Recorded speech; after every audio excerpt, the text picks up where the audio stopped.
Good evening, everyone. It is such a pleasure to be with you this evening. Although I must admit, when Earl Roberts, my colleague for many years, called me and said he wanted me to be a motivational speaker, I literally cracked up. I mean, I laughed so loudly, and then it dawned on me that I'm the only person laughing. And then I said, wait, you're serious, right? You really want me to be a motivational speaker? And he said yes. And I started thinking, no, well, Earl losing it, maybe Earl is not as, right in the, where as before. But when he told me the topic, I realized, yes, this is something I can do. This is something I want to do. There's a bunch of young people that I've grown fairly attached to, and I want to be part of their celebration. The fact is that the pandemic and beyond, adaptation, opportunities, and creativity is a topic that I felt I could handle. So after the laughing died down, I decided, okay, how am I going to approach this? How am I going to talk to these bright young people? These budding entrepreneurs, because I don't see you guys as students. I see you as budding entrepreneurs. I see you as people who have already adapted. So this thing about the pandemic and beyond, adaptation, opportunities, and creativity, the fact that you're here tonight, this evening, participating, or the fact that you're going to view this on YouTube or Facebook or wherever sometime afterwards, tells me that you have already adapted, in the sense that as a climate change advisor, I have deal with adaptation every day. And I can tell you that adaptation is all about what do I have to do differently to survive? And you've all adapted. You've all adapted wonderfully. So I have no difficulty. I'm not worried about you guys at all. I really do believe that you are motivated, because although I was laughing when he said to do a motivational speech, it reminded me of my first interaction with motivation, if you like. I was 17, maybe going on 17. And I was working, and the company hired someone who was a very famous psychologist at the time in Trinidad, Shirley Ann Rod Utley. And I remember distinctly her coming in and telling us that motivation is really the motive for action.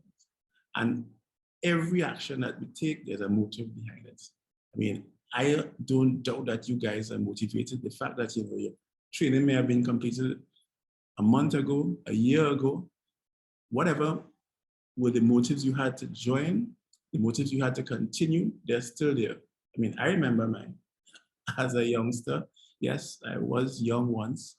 As a youngster, I remember having three main motives that kept me going. The motives for my action: interest in the opposite sex, a love of affection for machines, primarily cars, and the fact that I wanted to be able to support myself, right? I wanted to be independent. I wanted to be an adult, self-directing and all that. So I'm not worried about you guys. I'm sure that whatever motives you had in the beginning, you still have them. And as far as adaptation goes, I know that you guys are adapting. You've adapted to a new modality in terms of the way you're being taught, the way you're interacting. And out of that came all these wonderful opportunities. Let me just deal with some of them. So you had to adapt. You had to go into a new modality. And what were some of the first opportunities there? Automatically, your network increased. What do I mean by that? In this new modality, it is possible to be in a class setting or in a learning environment with people who are physically miles away from you. So I'm not just talking about your interaction with colleagues in Carriacou and Peter Martinique if you have to be based in the mainland, on the mainland. But I'm talking about the possibility to have lecturers, facilitators that could be halfway around the world and still interact with you live, not real time, sorry, not live, real time, not necessarily in person, but real time interact with you. And you have now this opportunity to be trained by people who aren't physically near to you as would have obtained in the pre-pandemic era. Now, I'm talking about opportunity. So there's an opportunity to increase your network. Well, what's the significance of that? Some of you may remember I was lucky enough, and I'm going to be using that word a lot this evening, lucky enough to be the feature speaker for the graduation ceremony for some of you. And I'm sure you remember what I said then about networking. Your network is usually a determinant of your net worth. What do I mean by that? The more you network, the more you widen your span of influence, interaction, knowledge, the more you are going to be worth, not necessarily in financial terms, but what you're going to be worth to the collective. Because by networking, by making sure we maintain contact with these people that we interact with, you're going to be surprised how you can monetize or incentivize that connectivity. Let me give you a for instance. I am much older than you guys, but I know that the mere idea that I networked with you at whatever interaction means, going to mean something to me later on. I may be crossing the road, you know, old decrepit man crossing the road, and you might stop for me and say, wait, no, that is not the stupid fellow that I was talking to in the night with the motivational talk.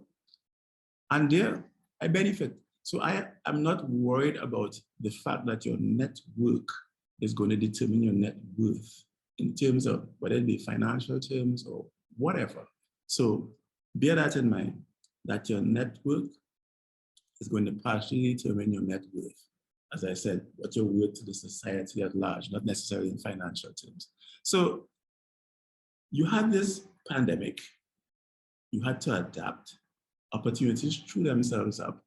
And what separated all of us from the people who didn't adapt, and people who didn't make use of the opportunity, is the use of this thing called creativity. Now I'm literally licensed to talk about creativity because I've done a lot of work in intellectual property, and I can tell you that what separates us as a Caribbean people, as a Caribbean civilization, as people from small island developing states, is this creativity, the creativity that gave us Jab, that gave us Soca, that gave us Pan, etc. That same creativity is what we use every day, sometimes without even thinking about it. And one of my favorite sayings that I happen to have coined was that when land space is limited, head space has to be expanded. What do I mean by that? You come from a small country, limited resources, and so you can't be expected to be worldly competitive in commodities.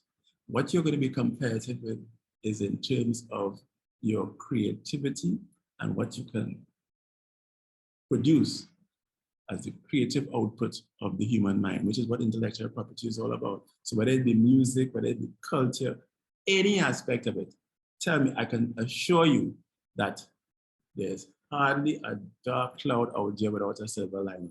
Even if that dark cloud may bring a little bit of rain, but you have to be sure that there's always a silver lining. Every little bump in the road, every little pandemic or larger bump in the road than that is going to be an opportunity for you to adapt. What do I mean by adapt? You're going to be doing things differently. But you're not doing things differently under force. You know? You're doing things differently because you have seized the opportunity. You have seized the opportunity and you're going to add your creativity to it so that each person's adaptation is going to be different to the others. So all of you may have studied PV installation, let's say, but not all of you are going to react the same way. Not all of you are going to have the same network. Not all of you are going to end up with the same net worth, and not all of you are going to be approaching PV installation and PV work in the same way. Your creativity may lead you towards TikTok. Other people may go towards Facebook and Instagram. Who knows? What I'm saying is that every opportunity is a chance for you to do things differently, which is what adaptation is all about. Now, I kept saying that I've been very lucky all my life, and I say this without fear of contradiction. I've been lucky because my definition of luck is opportunity meeting preparedness. And I've always been lucky in the sense that people have thrown opportunities at me, even when I wasn't looking. The difficulty with opportunity is that opportunity sometimes comes disguised as hard work. It comes disguised as volunteering. It comes disguised as spite. I mean, I'm not trying to tell tales out of school, but I am considered one of the climate change experts in the region. But how do you think I got into climate change? I was a junior lecturer at university in the Faculty of Agriculture. The dean and I went to a meeting in Barbados where they were now starting to talk about climate change and all that. And the person in charge at the time, someone called Neville Trotz, who went on to become a science advisor at 5Cs, said, look, now we're going to need an input from the university every week in Barbados. I mean, no dean ain't going to fly to Barbados every week to no meeting. So they look around the room, and the small fry in the room was me. Here was an opportunity, and this is an opportunity that I've ridden for the last 22 years to the point where I'm now considered an expert, not because I'm bright, just because I was around from the beginning, because somebody looked around the room and said, hey, San Maxime, he's the most junior person here. Let him fly up and down to Barbados for these meetings. So I'm saying that opportunity comes disguised sometimes, pro bono work. I mean, I've done a lot of pro bono stuff. And if you want to wax biblical, as you cast your bread onto the waters, it often comes back to you manifold. Might be a little sodden, might be a little wet, but the bread comes back to you. So nothing that you do for free, listen to me carefully, nothing that you do for free as a volunteer or pro bono is going to hurt you. It's going to come back in some way. It's what we call paying forward. So you're going to benefit from it. So don't let these bumps in the road, the pandemic or whatever is next after COVID-19, COVID-22, whatever, don't let those things bother you. Make sure that you're prepared to adapt. Make sure you treat it as an opportunity. Every crisis is an opportunity, and then you have to be creative. What we have attempted to do during your time with TAMCC and with the other courses that you have done is to rekindle that creativity. Make sure that what you create, this is what IP is about. This is what intellectual property is about. Express creation of the human mind. That's the definition for intellectual property. And I'm telling you that all of you are sitting down on gold mines, whether you're in hospitality, automotive repair, what have you, right? All of you are going to be able to ride those bumps, adapt, use the opportunities, and be creative. Now, you're probably wondering, okay, so they ask you to talk, why they pick you? Why all the people could have asked to do this? Because this is my thing. This is my field. I am into adaptation and mitigation and opportunities and crises. So when Earl called me, I don't think he really meant he wanted a motivator, because I am no motivator, right? I might be an advisor, might be a negotiator, but I'm no motivator. But I think he saw in me someone who has consistently walked the talk, somebody who has come out of the same type of environment as most of you, and someone who is always willing to take the opportunity, listen to me carefully, to take the opportunity to help others adapt and be more creative. Now, all of that sounds nice and fancy, and you're probably asking yourself, so is it that he's such a nice fellow that he wants to help all of us? No. I'm doing this out of a sense of altruism, yes. But I am actually going to be using this opportunity. This opportunity, I had to speak to you bright young people. As I said, at least one of you is going to remember me on the street sometime, right? And that is what I want to point out to you, that with adaptation, opportunity, and there's opportunity for you to use your creativity. Increase your network, be prepared for an abundance of luck, where luck is opportunity meeting preparedness. If you are prepared, when the opportunities come, however it is, guys, as hard work, as whatever, you take them and you run with them. So don't look at the break in transmission as downtime.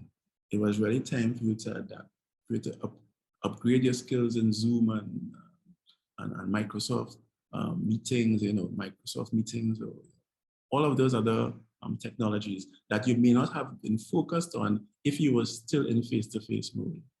You may have been limiting your sites to just Grenada, Carriacou, and Petit Martinique. But now, because we have been forced, literally forced by the pandemic, by a bump in the road to do things differently, you may very well find that your experience has been enriched by the fact that you're no longer in just face-to-face mode. I mean, no disrespect to Earl and the other facilitators, but now you have a broader basket of facilitators to deal with. You have been exposed to technologies now that are going to become as commonplace as everything else. And as a parting shot, I'd like just to tell you that the pandemic, as dark a cloud as it has been, a number of people have died. I mean, we've all been inconvenienced, but there are always silver linings to it. And you have to approach every challenge that you have from this point onward in that same sense. And this is a bump. It can either be a bump in the road or it could be a stepping stone. You have to decide. But the fact that you have turned up this evening, the fact that you are looking at this recording, if it is a recording that you're looking at, as opposed to the live event, then I can tell you that you're already making the first step. As with everything else, you adapt to survive. You recognize that this is an opportunity. Every single bump in the road, every single crisis, what appears to be a crisis, is an opportunity. And you have to use that God-given creativity, that creativity that I hope has been stimulated, has been expanded by your time with TAMCC and with the other facilitators.